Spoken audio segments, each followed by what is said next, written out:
Okay, Hurricane Matthew was in 2016. So Hurricane Matthew started out in the Atlantic, and it was a Category 5 hurricane at first, but then it weakened a little bit before it made its first landfall, which was in Haiti. So in Haiti, it caused a lot of devastation. There were really high winds of up to 130 miles per hour. It caused a lot of damage, and after it went through Haiti, it made its way to the Bahamas and then finally hit the United States on the coast of Florida, still as a Category 4 hurricane. It's made its way up towards Jacksonville and then up to South Carolina, North Carolina, and then faded out, affecting New York just a little bit and then going back out into the ocean as Category 1.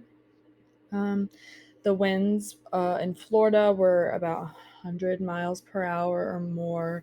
And then as it made its way to North Carolina, the winds were knocked down to about 70, 80 miles per hour. It caused a lot of flash floods, power outages, and it did take place during hurricane season. It affected the Earth systems. The hydrosphere was obviously affected. A lot of bodies of water overflowed. The biosphere was affected. Humans and animals, plants, everybody faced a lot of damage. And the atmosphere, temperatures, humidity, and precipitation were all also affected by Hurricane Matthew. There were 546 deaths in Haiti that were accounted for and $1.9 million in damages. Every area that was hit faced almost complete devastation in about 80 to 90% of the areas.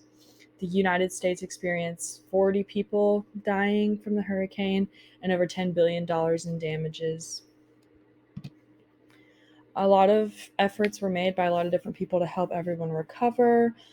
Linemen were there to help in coastal areas from all over the place. In Haiti, a lot of people came together to help children and families that were faced food insecurity because of the hurricane.